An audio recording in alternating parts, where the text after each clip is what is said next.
நமஸ்காரம் குருஜி.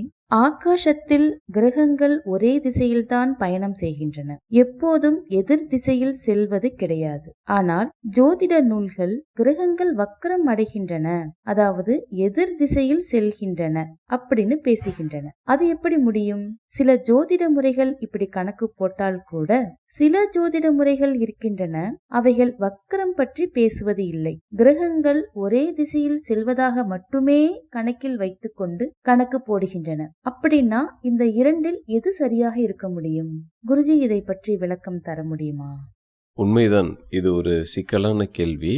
அதாவது சூரியன் நிலையாக இருக்கிறார், அவரை சுற்றி எல்லா கோள்களும் சுற்றி வருகின்றன, பூமியும் அந்த சூரியனை சுற்றி வருகிறது. இது நிலைமை.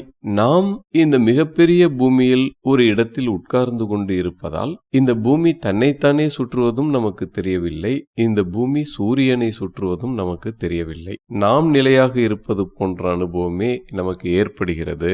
அதைவிட இன்னும் சரியாக சொல்ல வேண்டும் என்றால், இந்த படைப்பினால் நாம் நிலையாக இருப்பதை போன்ற அனுபவம் ஏற்படுத்தப்படுகிறது. ஏன் அப்படின்னா, நமக்கெல்லாம் இந்த பூமி தன்னைத்தானே சுற்றி கொண்டு சூரியனையும் சுற்றுவதை போன்ற அனுபவம் ஏற்பட்டதுன்னு வைங்களேன், எல்லாரும் மயக்கம் போட்டு எப்பயோ கீழே விழுந்திருப்போம், எழுந்திருக்கவே முடியாது. அதை தவிர்ப்பதற்காக இந்த படைப்பு இப்படி செய்துள்ளது. சரி, இது ஒரு நிலைமை.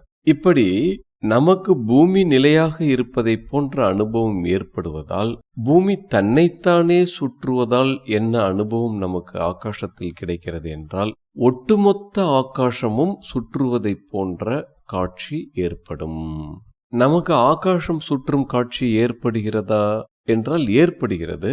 அதை எப்படி கண்டுபிடிப்பது என்றால், இந்த நட்சத்திர கூட்டங்கள் நகருவதை போன்ற அனுபவம் நமக்கு ஏற்படுது பாருங்க, அது ஆகாசம் சுற்றுகிறது என்பதன் அடையாளம்தான். அதாவது ஆகாசத்தில் நட்சத்திர கூட்டங்கள் நிலையாக இருக்கின்றன, அந்த நட்சத்திர கூட்டங்கள் சுற்றுவதை போன்ற அனுபவம் நமக்கு ஏற்படுகிறது.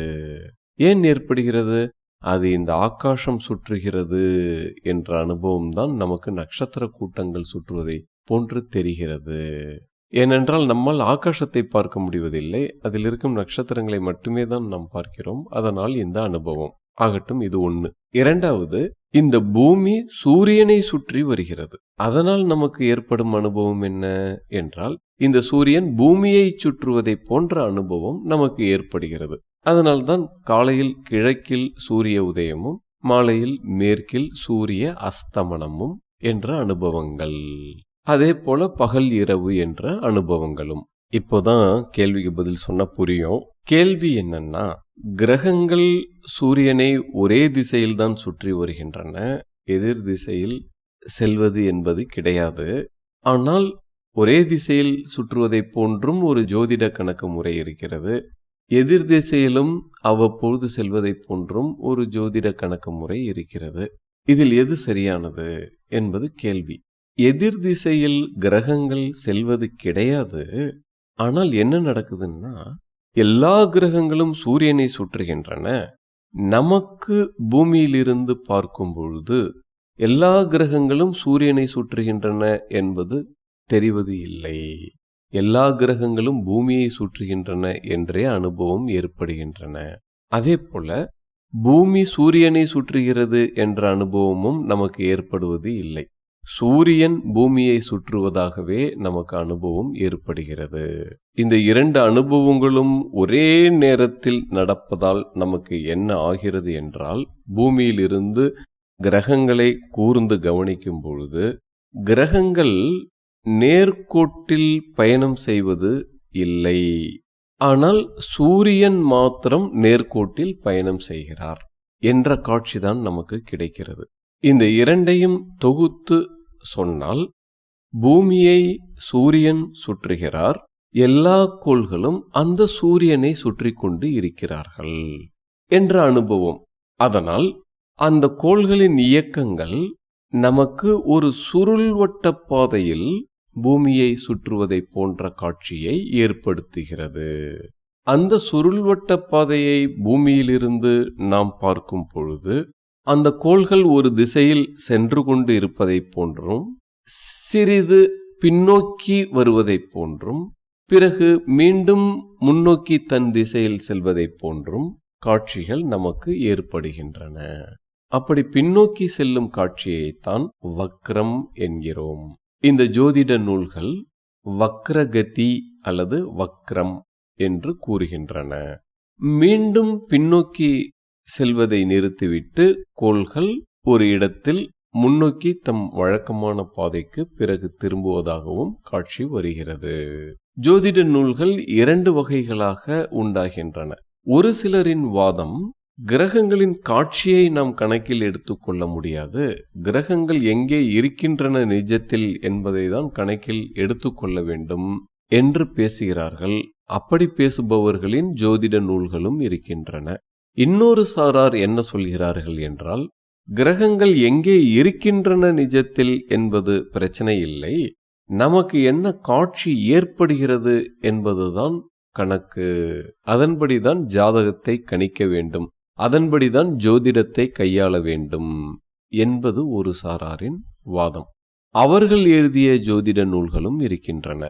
சரிங்க குருஜி, அப்படி என்றால் கிரகங்களின் நிஜ இருப்புப்படி நமக்கு பலன் கிடைக்குமா அல்லது கிரகங்களின் பொய் தோற்றத்தின்படி பலன்கள் நிகழுமா?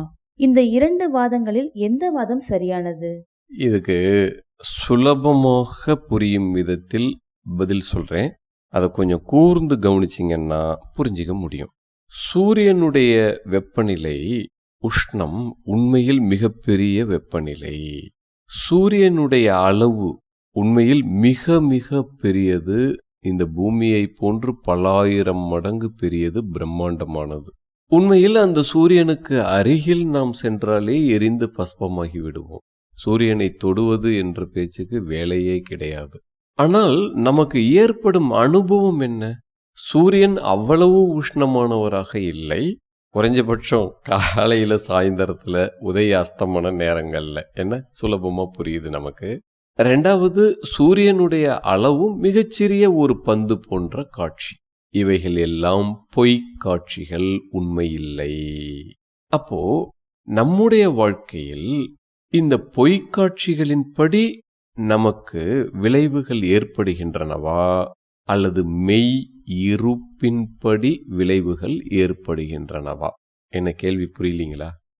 அதாவது இந்த சூரியனுடைய உருவமும் உஷ்ணமும் மிகப்பெரியது என்பதால் நம்மெல்லாம் அதனுடைய உண்மையான நிலைப்பாடு இருப்பின்படி நாம் எரிந்து சாம்பலாகி விட்டோமா அல்லது சூரியன் சிறிய பந்து, குறைவான அளவான உஷ்ணம் என்ற பொய்க்காட்சியின்படி நாம் உயிருடன் இருக்கிறோமா? இப்பயே பதில் புரிஞ்சிருக்கும். மெய் இருப்பின்படி நமக்கு பலன்கள் ஏற்படுவது இல்லை, பொய் காட்சிகளின்படித்தான் பலன்கள் ஏற்படுகின்றன. அதனால் இந்த ஜோதிட அணுகுமுறையிலும் 2இல் எதை எப்படி ஏற்க முடியும் என்பதற்கு இனி நீங்களே சிந்தித்து பதிலை கண்டுபிடிக்க முடியும். நீங்களே உங்கள் ஆய்வை தொடர வேண்டிக் கொள்கிறேன். ஓம்.